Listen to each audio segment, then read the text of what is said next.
France, 1760. The wonder man of Europe runs for his life. No records exist of his birth, death, or true identity.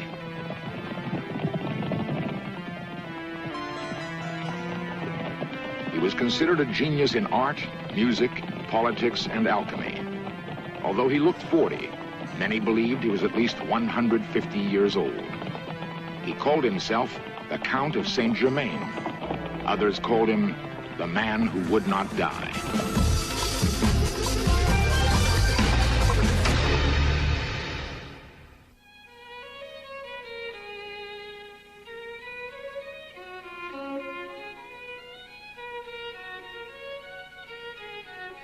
The court at Versailles in 1757 rides the last great crest of regal splendor before the French Revolution. Embroiled in a bitter war with England, King Louis XV still plays host to the leading thinkers and doers of Europe. The Count of Saint-Germain is welcomed as a man of wealth and obvious breeding. A brilliant violinist, he conducts entire symphonies without referring to written music. He is also a talented painter, and his descriptions of ancient history cause listeners to believe that he experienced the events himself.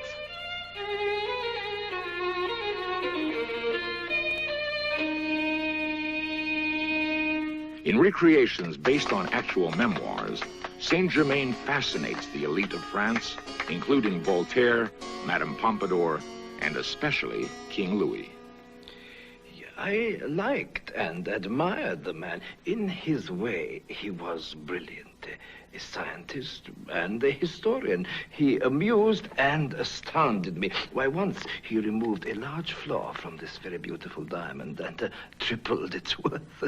I set him up in a laboratory at the Trianon. He used to teach me chemistry. He even said I had a natural aptitude for it. During years spent in India, Saint-Germain supposedly learned how to remove flaws from diamonds and change base metals to gold. It was written that he performed both feats often enough to dissuade doubters. Skilled as a chemist, it was also rumored that he possessed a magic elixir of life. Saint-Germain neither confirmed nor denied anything said about him. How old was he? 100? 200? 2,000 years? He either smiled or responded with cheerful evasiveness. He spoke at least a dozen languages so fluently that in any country he visited, he was accepted as a native. But where was he actually from? Portugal? Egypt? Atlantis?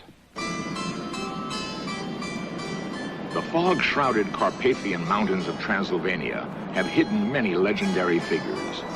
One might have been Saint-Germain as a small boy. When Prince Franz Rákóczi lost control of Hungary, his two older sons were placed under house arrest in Vienna. His third son, possibly Saint-Germain, traveled secretly from Transylvania to Florence and the protection of the House of Medici. If this story, one of so many, is true, it would explain Saint-Germain's extraordinary education and appreciation of fine art. According to memoirs, the Count was slim, well-proportioned, and of medium height. His features were pleasant, and his eyes possessed a great fascination. Those who looked into them were profoundly influenced. His sense of humor and courtly manner made him especially attractive to women. Among them, King Louis's mistress, Madame Pompadour. He was a truly delightful person, and he knew all of the European languages. And he was very entertaining. The king, you know, is easily bored, but never by Saint-Germain. And yet there was a mystery to him. Nobody knew where he came from or his true identity. And there was a strangeness. Some of my very elderly friends at court said they had known him for 50 years, and yet he never seemed to age. If he had a magic elixir of life, I wish he had given some to me. Casanova, the Italian opportunist, resented his rival's success. Saint-Germain is a charlatan. and an impostor. He thinks he's a prodigy in everything. Oh, he's very clever. And with his tricks, he has the capability to amuse. He can make the women admire him. But then, I know something of the ladies myself. One very mysterious thing. In all of the banquets we have attended together, I have never seen him eat one morsel of food. While his peers gorged at banquets, Saint-Germain dined alone on light portions of cereal, vegetables, and the white meat of chicken. Was this his secret for long life? Small, balanced meals? Voltaire, France's aging intellectual, expressed great admiration for Saint-Germain. He is a very learned man and a Freemason. His knowledge of history is so extraordinary, it makes one believe he lived through the events himself. One could believe it would take more than one lifetime to absorb so much knowledge. Thus, the man must be immortal. He was so knowledgeable in politics and history that I used to send him on secret missions to make peace with England, but that was my mistake. I went over the head of my foreign minister, who naturally was furious. Of course, I had to pretend that I knew nothing of the affair. Choiseul was going to arrest him, but he escaped and disappeared. Envious of Saint-Germain's influence on the king, Choiseul, Louis's foreign minister, ordered him arrested and shot as an English spy.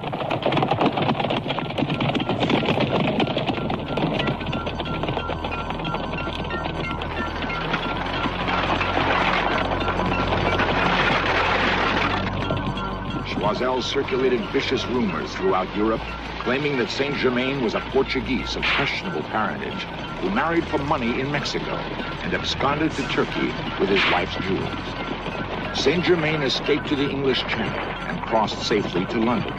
However, Choiseul's ugly stories followed him wherever he wandered, even to Russia. In St. Petersburg, Saint-Germain joined a conspiracy to overthrow Tsar Peter in 1762. Battlefield strategies brought victory to the forces of Catherine the Great. Once enthroned, the new queen rewarded him with the title General Well Done. The legend of the brilliant count preceded him to the distinguished courts and drawing rooms of Europe.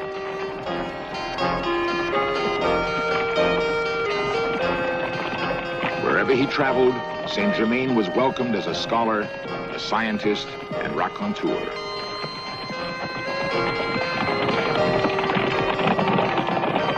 Most of his activities were shrouded in mystery, but it is known that he formed secret societies dealing with the occult and warned the crowned heads of many nations that the collapse of the French monarchy would eventually doom them as well. His one known manuscript, the Most Holy Trinisophia, written in a combination of modern languages and ancient hieroglyphics, is considered a classic of occult literature. The final years of Saint-Germain's known life were spent in Hesse-Kassel, Germany. He divided his time between experiments in alchemy and meetings of his secret societies. Few people knew Saint-Germain as well as Prince Charles, his last known confidant and benefactor. In 1784, word spread across Europe that Saint-Germain lay mortally ill in the castle of Prince Charles.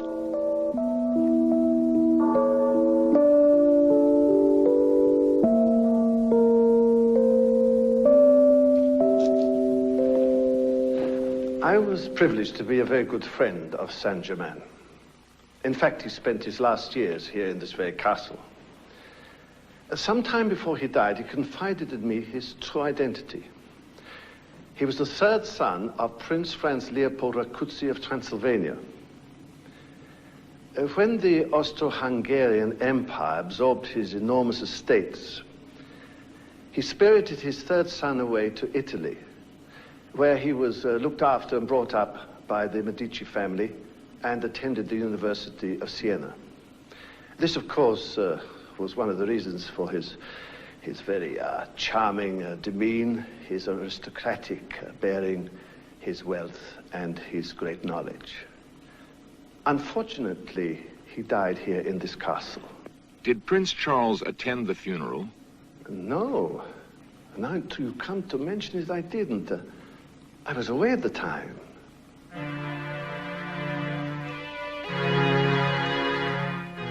There are no records of Saint-Germain's burial. 10 years later, he was sighted in Paris at the height of the French Revolution. Sightings continued well into the 19th century, and for some, continued today.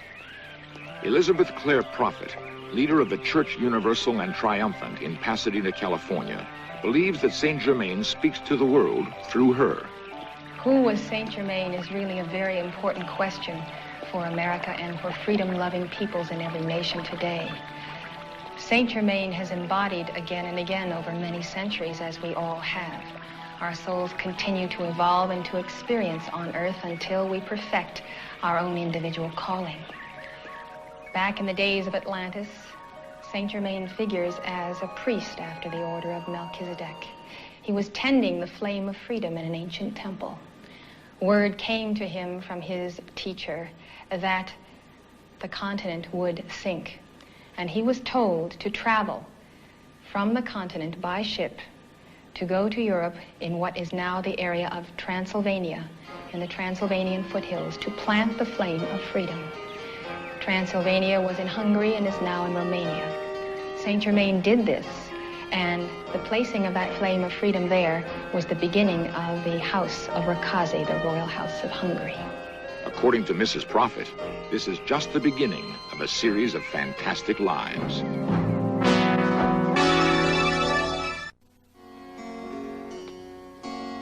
Elizabeth Clare Prophet believes that Saint-Germain has appeared on earth at key moments in history. After the ascension of Jesus Christ, Joseph of Arimathea traveled by ship to the British Isles with the cup used at the Last Supper.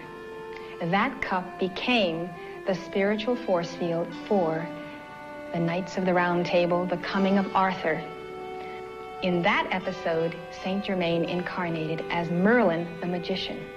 Again, the alchemist, again, the great prophet and seer, the spiritual power behind the throne. He gives the vision to Camelot. And so that focus in England begins the opportunity for Saint-Germain to bring the teachings of Christ to the New World. And so he incarnates as none other than Christopher Columbus. The master Saint-Germain arrived at the New World at San Salvador, very near the ancient retreat of Atlantis, which had sunk when Atlantis went down 12,000 years earlier. Saint-Germain then ascended, and he went forth as the immortal, very closely connected with the courts of Europe. A book has been written about him based on the diaries of Madame d'Adhémar. And this book contains the record of the Wonder Man of Europe as he appeared and disappeared throughout the courts of Europe over a period continuously over 200 years. He astonished those around him. He appeared youthful. He wore diamonds on every finger. He precipitated jewels. But his main mission was to warn the heads of state of the coming cataclysm that ensued in the French Revolution. All that he predicted came to pass. Still having the desire to form a United States of Europe, he contacted Napoleon to form that unity. But the power transferred to Napoleon, Napoleon misused. He went power mad, and instead, he met his Waterloo. Dr. Peter Ryle, professor of European history at UCLA, holds a different viewpoint. I think Saint-Germain was a typical adventurer of the 18th century. He was a man similar to Casanova, similar to Cagliostro, similar to a whole slew of men who populated the last half of the 18th century, plying the trade of mystical religion, pseudoscience, in an attempt to milk as much money as they could from the rich, the wealthy, and the gullible. Dr. Manuel Odeberg of the Theosophical Society. I feel personally that Saint-Germain was one of a number of highly trained people who seem to come before mankind or in different countries from time to time to restate certain ethical principles. He had universal ideas about humanity per se rather than any one particular country. And secondly, that he himself in his own personal life was pitched to what I might call unselfishness. People like Saint-Germain and Cagliostro could come in and partly use the scientific ideas that were floating about and partly accept them, because they were not totally phonies. I'm not trying to say that. What they really were people who read a little of this and a little of that, took the latest scientific statements, and also made a great deal of money out of it, or at least as much money as they could. At that time, then, he turned his attention to the United States, where he had already been working behind the scenes with George Washington, Thomas Jefferson, Benjamin Franklin, in actually preparing the Constitution of the United States and inspiring that declaration, as well as the revolution, the freedom of those independent colonies. Just at the moment of indecision, at precisely 5 o'clock, July 4th, 1776, Saint-Germain appeared on the balcony. The doors remained locked, but he appeared. He gave an impassioned speech to the delegates, and he told them to sign that document. And the energy that he released was so intense that immediately they coalesced, and they all signed the document, beginning with John Hancock. As to the length of Saint-Germain's life, once again, the experts disagree. Saint-Germain's supposed longevity is again a traditional ploy used by people who claim to be magicians or alchemists to prove that they have discovered the magic elixir of life. The fact of not eating in public, I think, is a very, very, very intelligent ploy of showing that somehow you ingest different types of foods as normal human beings do. There was a rumor that he had died in 1784, but there are memoirs by the Comtesse d'Andémar, the French lady-in-waiting to Marie Antoinette, indicating that he was seen after 1784, and in fact for some years afterwards. So what I really meant was that it wasn't a fact that he had died in 1784. Saint-Germain, Saint-Germain, Saint-Germain. All hail the Knight Commander, all hail Saint-Germain. Saint-Germain, Saint-Germain. During Saturday evening church services in Pasadena, Elizabeth Clare Prophet claims that Saint-Germain speaks to his followers through her. All hail Saint-Germain. I am the keeper of the flame of freedom for every nation. Saint-Germain, you have called me, and Uncle Sam. I am he, and I am here. I am in the flame of the holy science, and of that religion which is yours to claim. Yes, I come, a believer and a teacher of the law of reincarnation. The law of the coming again and again of the soul is your cosmic justice. It is that cause of freedom whereby you understand that the goal and the calling of America and every true free nation is to lead mankind into that way of higher consciousness. This is my mantra, which I give to you. I am a being of violet fire. I am the purity God desired. Hail Saint Germain! Hail Saint Germain! Hail Saint Germain! Hail Saint Germain! Hail Saint Germain! Hail Saint Germain! Hail Saint Germain! Hail Saint Germain! Hail Saint Evidence recently discovered in the library of the British Museum indicates that Saint Germain might well have been the lost third son of Prince Rákóczi, born in Transylvania in 1694. If he died in Germany in 1784, he lived 90 years. The average life expectancy in the 18th century was 35 years. 50 was a ripe old age. 90 was forever. We can account for those 90 years with a reasonable amount of confidence. Saint Germain's lives before and after that, however, are a matter of faith.